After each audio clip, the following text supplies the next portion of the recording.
ખબરોમાં બન્યા રહેવા માટે બેલ આઇકોન દબાવો અને એબીપી અસ્મિતાને સબસ્ક્રાઇબ કરો.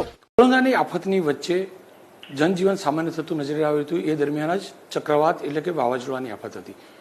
કુદરતની મહેરબાની પણ થઈ ગુજરાત ઉપર અને આફત ટળી પણ ગઈ. જોકે પ્રશાસને પૂરી તૈયારી કરી રાખી હતી. કેવી હતી તૈયારી, કેવી રીતે આપણે બચ્યા, તમામ મુદ્દે વાત કરીશું મુખ્યમંત્રી વિજયભાઈ સાથે.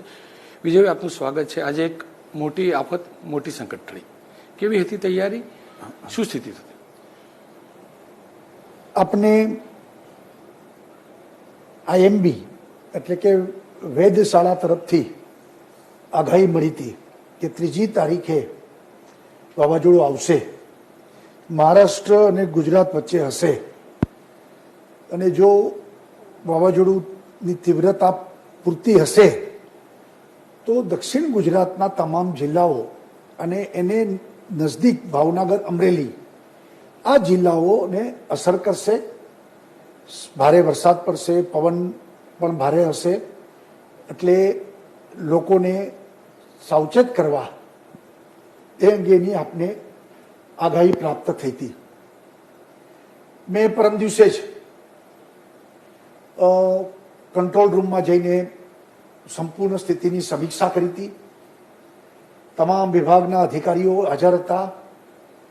નીચાણવાળા વિસ્તારમાંથી બધાને સ્થળાંતરિત કરવા, સુરત જેવા શહેરોમાં મોટા મોટા હાઈમાસને નીચે ઉતારવા, ઊંચા ઊંચા હોલ્ડિંગ્સ બધા ઉતારી લેવા, જેથી પવનને કારણે એ સીધા નીચે પડે ને લોકોને નુકસાન કરે એવું ન બને. સાથે સાથે એનડીઆરએફની ટીમ પણ વધારે મગાવી લીધી આપણે અને બધા જિલ્લામાં એનડીઆરએફ અને એસડીઆરએફ એ બધાને આપણે કામે લગાડ્યા હતા. સાથે સાથે પ્રસૂતિ એટલે કે જે લોકોને સગર્ભા બહેનો હતી એ બધીને પણ અલગ ક્વોરન્ટાઇન કર્યા આપણે. કોવિડ સાથે આ વાવાઝોડું એ પહેલી વખત છે, એટલે આ બધા જિલ્લાની આપણી કોરોનાની હોસ્પિટલ એને પણ આપણે ટોટલી આઈડેન્ટિફાઈ કરી અને ફોકસ કરી હતી. જનરેટર લગાવી દીધા, કોઈ વેન્ટિલેટર બંધ ન થઈ જાય, લાઇટ વહી જાય તો એની સબસ્ટિટ્યૂટ વ્યવસ્થા થઈ જાય, અને તમામ દવા, સાધનો, માસ્ક, પીપી કિટ્સનો પુરવઠો બધો એ પણ કોઈ ઘટી ન જાય એ માટે એક્સેસ આપણે ત્યાં આગળ વ્યવસ્થા કરી. અને ખાસ કરીને પહેલી અસર થતી હોય છે જીબી ઉપર, લાઇટ ઉપર. એટલે સુરતથી દક્ષિણ ગુજરાત વીજ કંપનીના બધા લોકોને સ્ટેન્ડ ટુ 600 જેટલી ટીમ બનાવી અને તાત્કાલિક વીજ પુરવઠો ચાલુ થાય એ બધી વ્યવસ્થા કરી હતી. પરંતુ આપણે નસીબદાર છીએ કે દર વખતની જેમ વાવાઝોડું આપણાથી ફંટાઈ જાય છે. આજે મને આનંદ એ વાતનો પણ છે કે આપણે બહુ અસર થઈ નથી અને કશું નુકસાન થયું નથી. વિજયભાઈ, લાંબા સમય પછી કેબિનેટ ફિઝિકલી મળી, અત્યાર સુધી વિડીયો કોન્ફરન્સથી મળતી હતી. તમામ મંત્રીઓ આજે મળ્યા હશે. કેટલા સંતુષ્ટ હતા, એ લોકોનું શું કહેવું હતું? એ તો ઘણા સમય પછી, એટલે માર્ચ મહિનામાં, માર્ચના અંતમાં વિધાનસભા પૂરી થઈ ત્યારથી એપ્રિલ, મે, જૂનમાં બધા ભેગા થયા. અત્યાર સુધી તો બધી લગભગ 8 કેબિનેટ મેં વિડીયો કોન્ફરન્સથી કરી.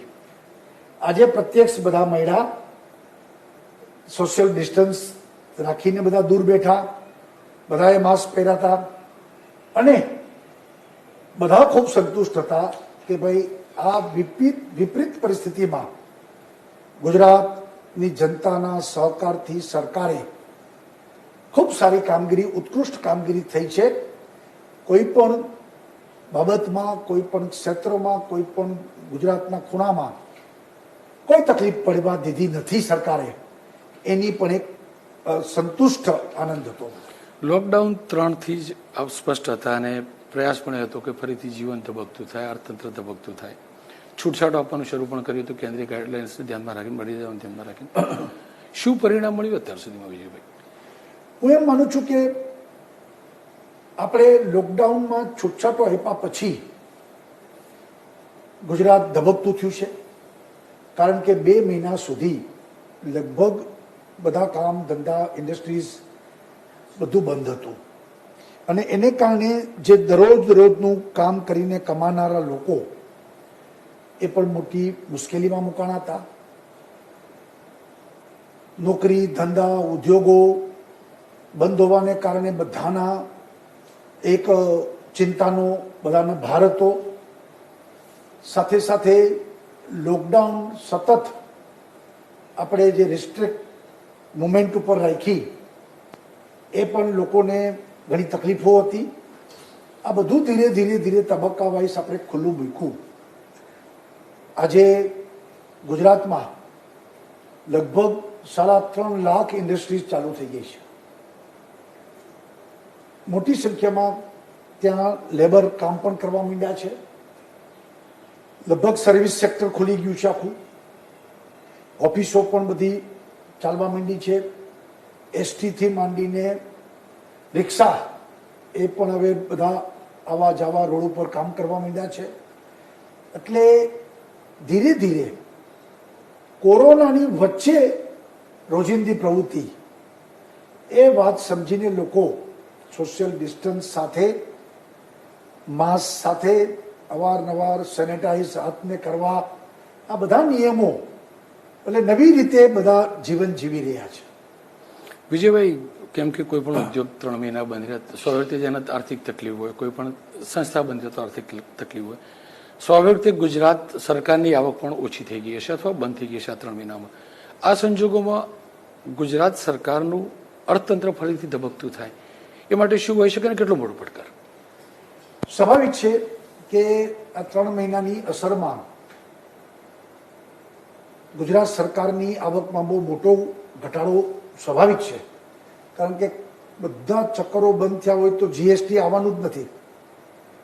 ટેક્સ વેટ પણ વાહનો ચાલ્યા જ ન હોય તો પેટ્રોલ ડીઝલનું વેચાણ ન થયું હોય.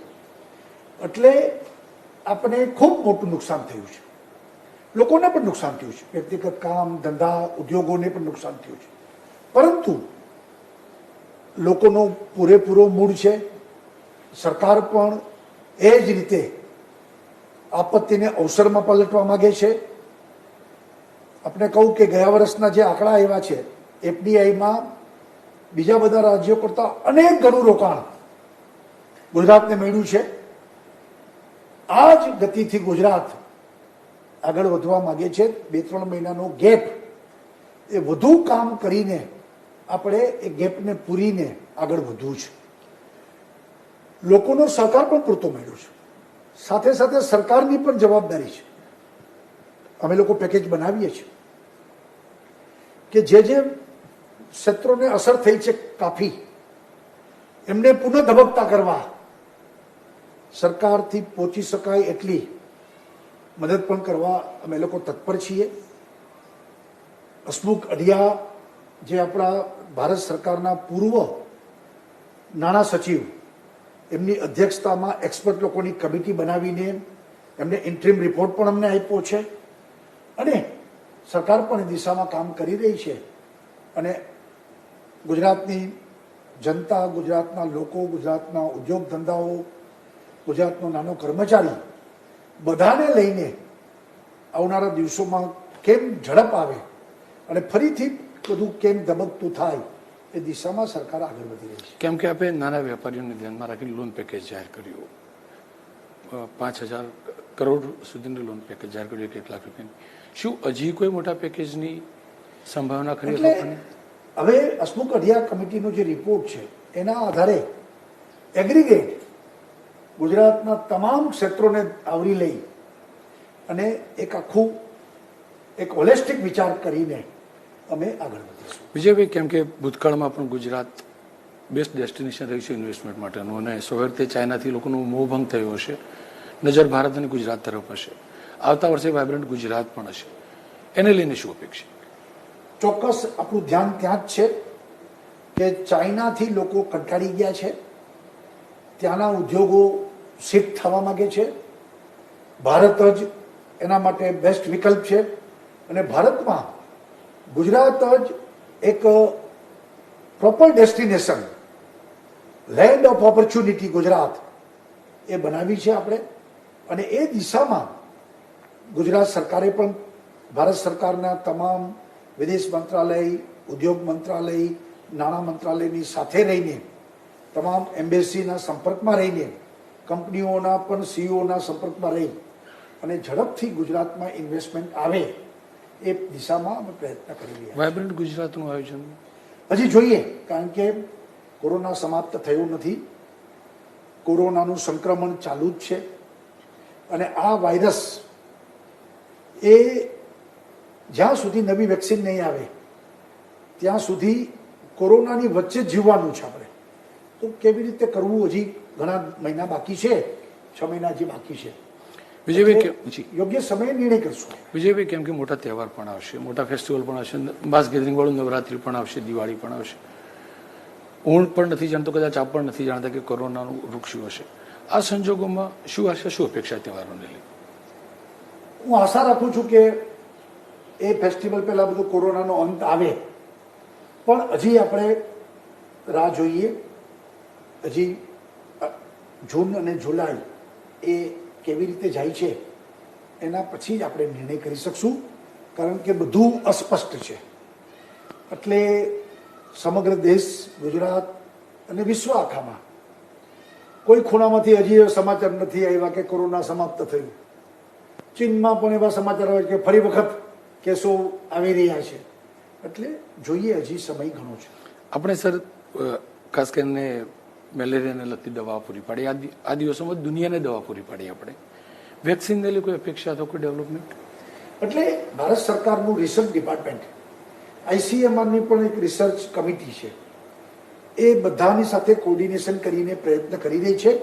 મારું સ્પષ્ટ માનવું છે કે ભારતની ફાર્માસ્યુટિકલ કંપનીઓ, આપણા વૈજ્ઞાનિકો આ દિશામાં કામ પણ કરી રહ્યા છે. આપણી જ ગુજરાત સરકારની બાયોટેકનોલોજી રિસર્ચ સેન્ટર, ભારતમાં એક જ માત્ર સરકારી સંસ્થા કે જે આના ઉપર રિસર્ચ કરી રહી છે અને આના બધા જીનોમ એટલે જીન્સ કોરોનાના એનું સિક્વન્સિંગ પણ આપણે બહુ ફાસ્ટ કર્યું છે કે જે આ બધી વેક્સિન બનાવનારા, દવા બનાવનારાઓને એ સિક્વન્સ કામમાં લાગશે. એટલે એ પ્રકારનું પ્રયત્ન ચારેય તરફથી ચાલી રહ્યા છે. લોકો હજુ બી, વિજયભાઈ, સ્વાભાવિક રીતે જ મને અને આપને તમામને ડર હોય જ કોરોનાનો, બધાએ જીવન ધબકતું કર્યું. આ સંજોગોની અંદર હજુ પણ આવનારા દિવસોમાં એવી કોઈ આશંકા ખરી કે ભયાનક સ્વરૂપ ધારણ કરે તો આપણું શું આયોજન? એટલે હું એમ માનું છું કે લોકડાઉનને કારણે આપને પૂરો સમય મળ્યો. હજી માર્ચ મહિનામાં કોરોનાનું જાજી સમજણ લોકોને નહોતી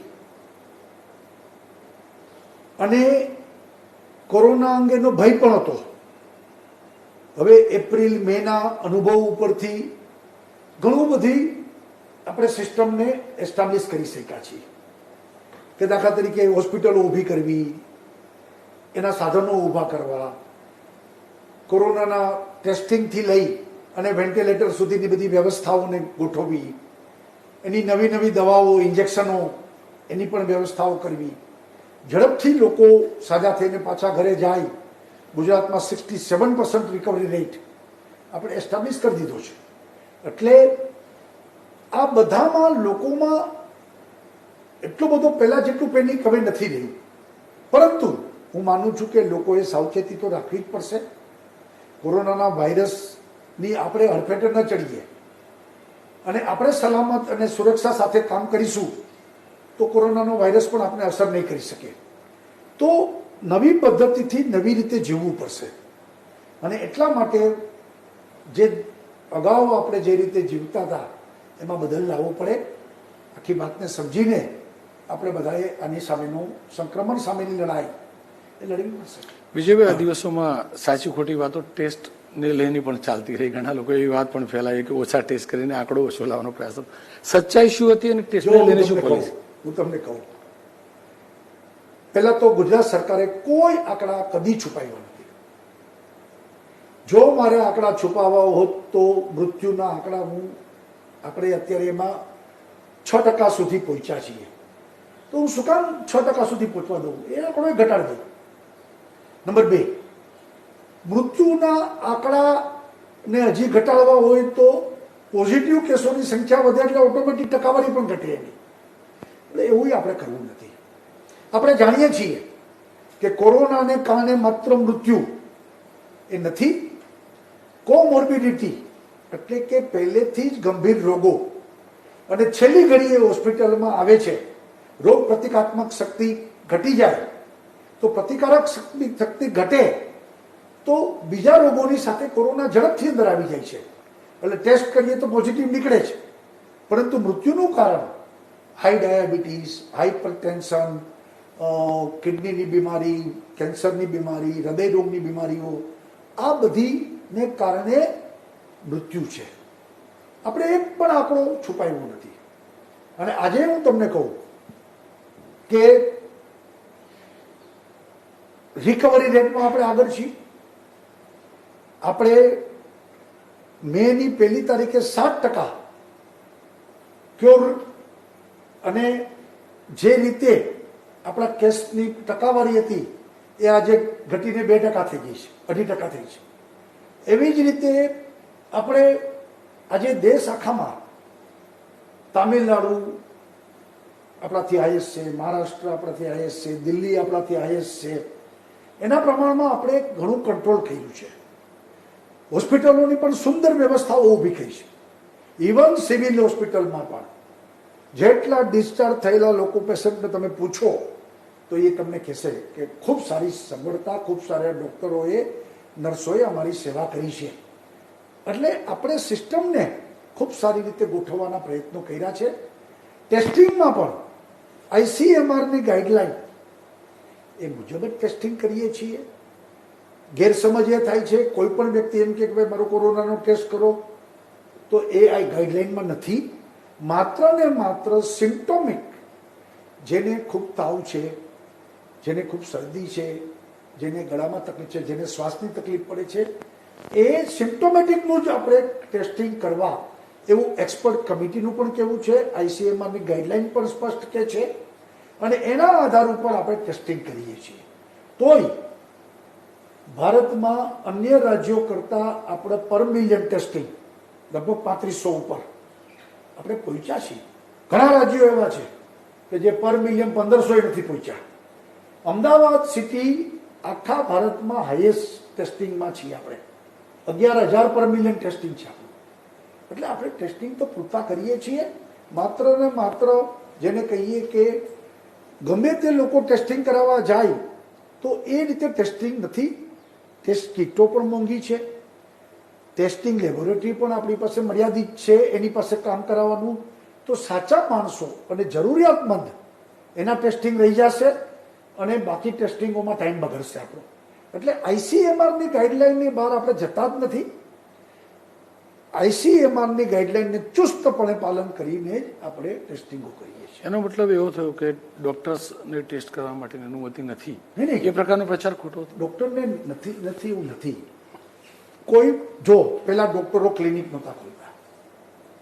ઇન્ડિયન મેડિકલ એસોસિએશને અમને કીધું કે સાહેબ, જે કેસમાં ઓપરેશન કરવાના હોય તો એનું ટેસ્ટ કરવું જરૂરી છે, તો અમને મંજૂરી આપો. આપણે આપી કે જેના ઓપરેશન કરવાના છે, જેને પ્રસૂતિ કરવાની છે, ડિલિવરી, જેને ડાયાલિસિસ ઉપર લેવાના છે, આવા બધા કેસમાં આપણે ક્યાંય રૂકાવટ ના આવે એટલે ટેસ્ટિંગની છૂટ આપી.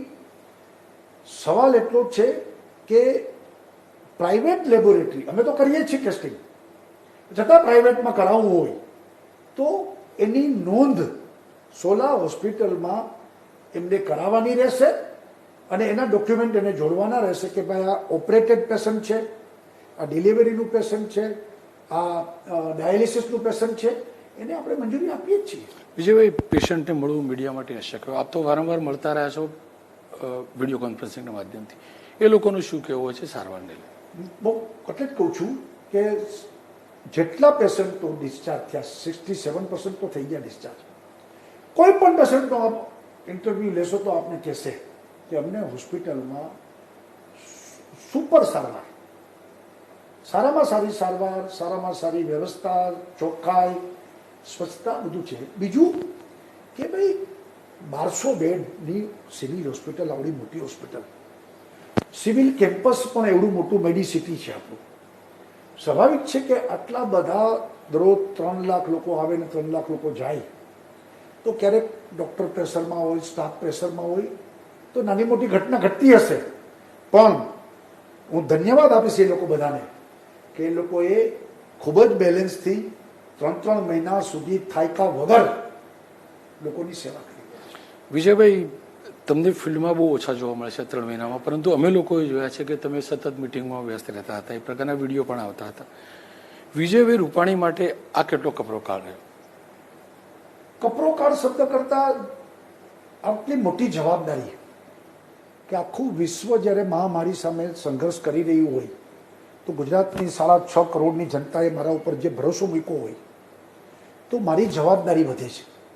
અને આવા વખતે વધુ ને વધુ સારામાં સારી વ્યવસ્થાઓ બને. સરકારનું કામ આ કોરોના કોઈ સરકાર રોકી ન શકે અને કોઈ રોકી નથી શક્યું.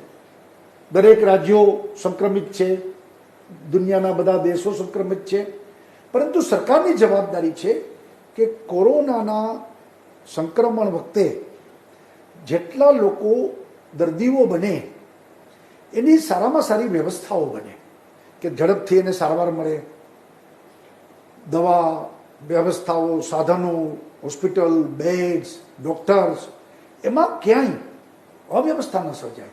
મારે કોઈની ટીકા નથી કરવી, પણ ભારતના અમુક મોટા શહેરોમાં જે રીતે ચાલી રહ્યું છે, મીડિયા પોતે જ દેખાડે છે કે એક બેડ ઉપર 2 ને સુવડાવે છે. ઘણી બધી અવ્યવસ્થાઓ ત્યાં ઊભી થઈ ગઈ છે. જ્યારે ગુજરાતમાં આપણે એવી કોઈ અવ્યવસ્થા ઊભી નથી થઈ. ગુજરાતમાં પણ એક અમદાવાદ હાઈલી સંક્રમિત છે, એટલે પેશન્ટ વધારે આવે છે અહીંયા. એટલે 70% અમદાવાદ છે અને 30%માં રેસ્ટ ઓફ ગુજરાત છે. બધી જગ્યાએ આપણે સારી રીતે વ્યવસ્થામાં પહોંચી શક્યા છીએ.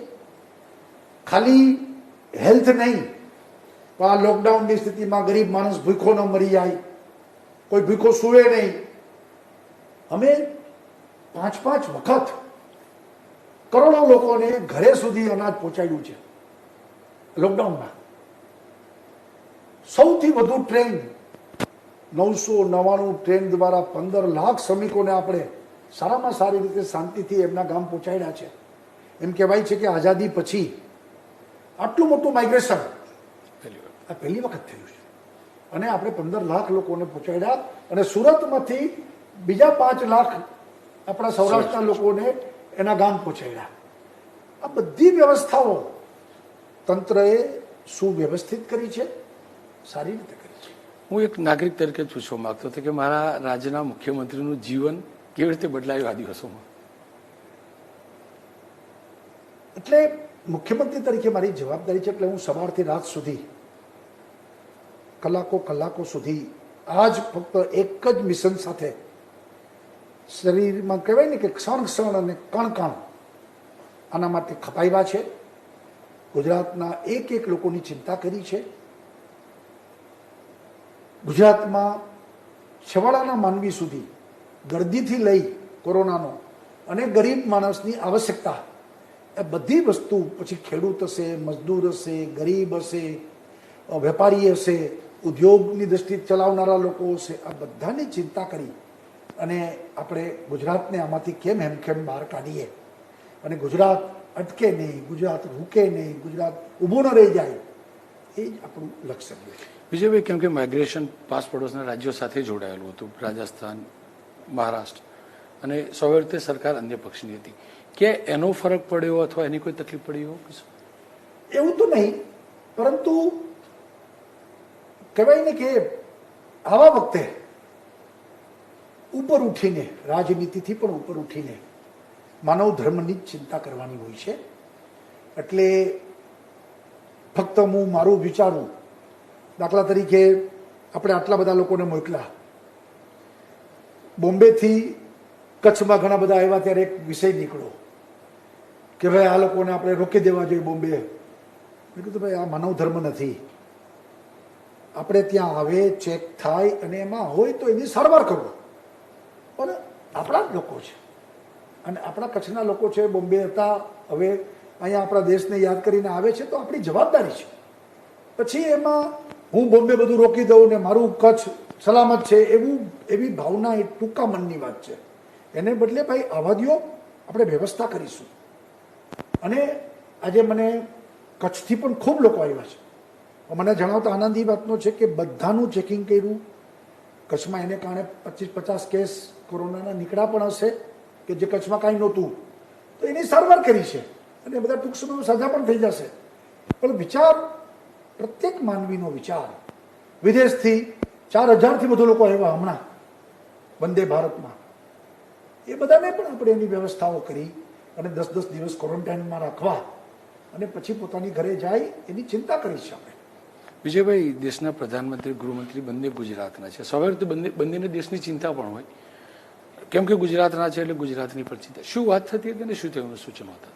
નહીં, એ લોકો ખૂબ ગુજરાતની ચિંતા કરી છે. બંને સતત સંપર્કમાં રહ્યા છે, સતત અમને માર્ગદર્શન પણ આપ્યું છે, મદદ પણ એટલી જ કરી છે કે જ્યારે જ્યારે જે કાંઈ કીધું એ તરત જ ત્યાંથી દિલ્હીથી મદદ આપને મળી રહી છે.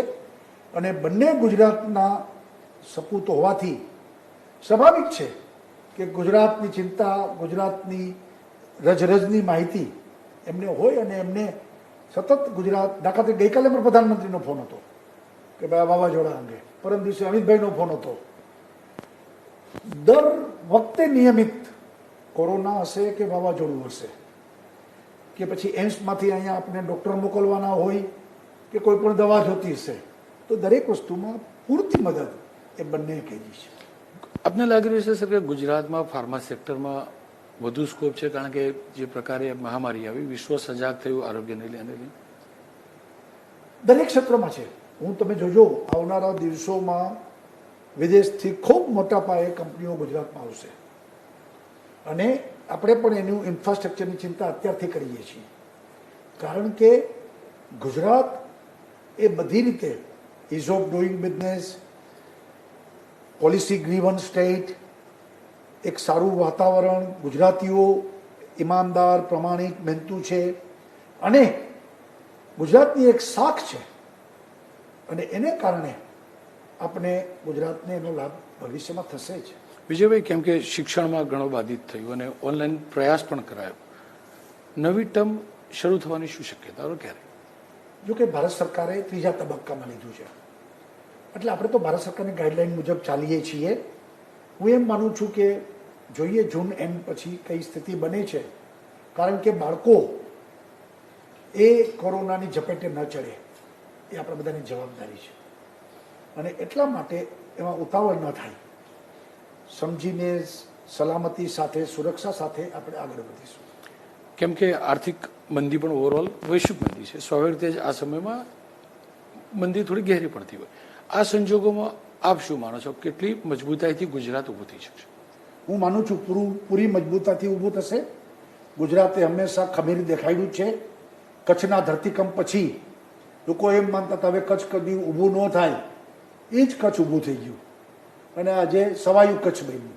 એમ ગુજરાત પણ સવાયું બનશે. વિપક્ષની ભૂમિકા કેવી રહી બીજુભાઈ?